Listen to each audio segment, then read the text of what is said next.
Medical minds podcast में आप लोगों का फिर से स्वागत है। और आज बहुत अच्छी टॉपिक लेकर के आए हैं जो डिस्कशन में शामिल है, काफ़ी इंटरेस्टिंग है और आप लोग बहुत सारी चीज़ों को आज समझेंगे। तो हमारे सामने एक बहुत बड़े माइक्रोबायोलॉजिस्ट बैठे हुए हैं, डॉक्टर संजय सर, जो बताएंगे कि ये जो गट बैक्टीरिया है वो क्या होता है और क्या ये हमारे शरीर के लिए उचित है या क्या हमें ये नुकसान पैदा कर सकता है। तो ये सारी चीज़ डॉक्टर साहब बताएंगे। थैंक यू सर, आज इस पॉडकास्ट में मुझे शामिल करने के लिए।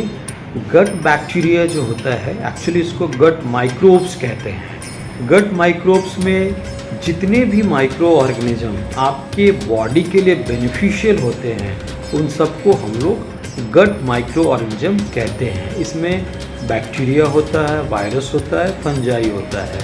ये सभी आपके बॉडी के लिए हेल्पफुल है, यानी कि ये आपके बॉडी को विटामिन्स देते हैं और आपका कॉम्प्लेक्स फूड को ये ब्रेक डाउन करता है और रिपेयर भी करता है। सर, आपने हमें बहुत अच्छे से इस बात को बताया, लेकिन एक सवाल मैं पूछना चाहता हूँ आपसे कि ये जो गट बैक्टीरिया है ये इतना हेल्पफुल क्यों है, इससे क्या फ़ायदा है। और मैं एक दिन पेपर में पढ़ रहा था, न्यूज़पेपर में, कि हेलिकोबैक्टर बैक्टीरिया जो हमारे गैस्ट्रिक रीजन में होते हैं वो कैंसर भी कॉज करते हैं। तो उसके बारे में भी सर काइंडली बताएं। और ये जो गट बैक्टीरिया है ये हमारे शरीर के लिए इम्पॉर्टेंट क्यों है, इसके लिए भी बताएं।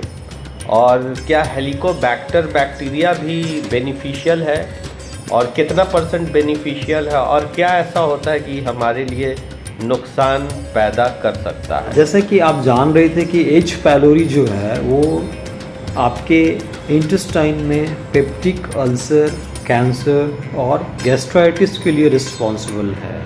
लेकिन अभी एक न्यू रिसर्च से पता चला है कि एच पैलोरी आपके इंटेस्टाइन में एज अ गट बैक्टीरिया के रूप में रोल प्ले करता है और लेक्टिन और दूसरा एक ग्रेलिन हार्मोन रिलीज करता है। और ये दोनों हार्मोन्स आपके वेट लॉस पे हेल्पफुल होता है। तो इस तरह से हम देख रहे हैं कि कुछ पैथोजेंस जो हैं जो ज़्यादातर डिजीज कॉज कर रहे हैं, वो कुछ रिसर्च से ये भी पता चल रहा है कि वो हमारे हेल्थ के लिए बेनिफिशियल हैं। अच्छा, मेरा नेक्स्ट क्वेश्चन ये है कि हम लोग को अलग अलग तरह का इन्फेक्शन अगर लगता है, बैक्टीरियल इन्फेक्शन भी लगता है, तो डॉक्टर हमें एंटीबायोटिक का ट्रीटमेंट देते हैं।